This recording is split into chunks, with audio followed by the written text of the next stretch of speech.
एक दिन गौतम बुद्ध अपने शिष्यों के साथ एकदम शांत बैठे हुए थे। उन्हें इस प्रकार बैठे हुए देख शिष्य चिंतित हुए कि कहीं वह अस्वस्थ तो नहीं है।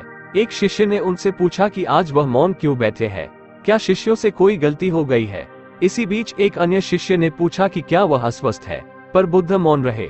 तभी कुछ दूर खड़ा व्यक्ति जोर से चिल्लाया, आज मुझे सभा में बैठने की अनुमति क्यों नहीं दी गई है। बुद्ध आंखें बंद करके ध्यान मग्न हो गए। वह व्यक्ति फिर से चिल्लाया, मुझे प्रवेश की अनुमति क्यों नहीं मिली।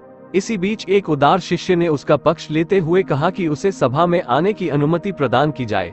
बुद्ध ने आंखें खोली और बोले, नहीं, वह अछूत है, उसे आज्ञा नहीं दी जा सकती। ये सुनकर शिष्यों को बड़ा आश्चर्य हुआ। बुद्ध उनके मन का भाव समझ गए और बोले, हाँ, वह अछूत है। इस पर कई शिष्य बोले, हमारे आश्रम में जातपात का कोई भेद ही नहीं, फिर वह अछूत कैसे हो गया। तब बुद्ध ने समझाया, आज वह क्रोधित होकर आया है। क्रोध से जीवन की एकाग्रता भंग होती है। क्रोधी व्यक्ति प्रायः मानसिक हिंसा कर बैठता है, इसलिए जब तक वह क्रोध में रहता है तब तक अछूत होता है। इसलिए उसे कुछ समय एकांत में खड़े रहना चाहिए। क्रोधित शिष्य भी बुद्ध की बातें सुन रहा था। पश्चाताप की अग्नि में तपकर वह समझ चुका था कि अहिंसा ही मनुष्य का महान कर्तव्य व परम धर्म है।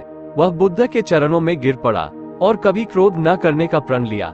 क्रोध के कारण व्यक्ति अनर्थ कर बैठता है और पश्चाताप उसे बाद में होता है, जिसका कोई लाभ नहीं मिलता। इसलिए हमें क्रोध नहीं करना चाहिए। असल मायने में क्रोधित व्यक्ति अछूत हो जाता है और उसे अकेला छोड़ देना चाहिए। क्रोध करने से तन, मन और धन तीनों की हानि होती है।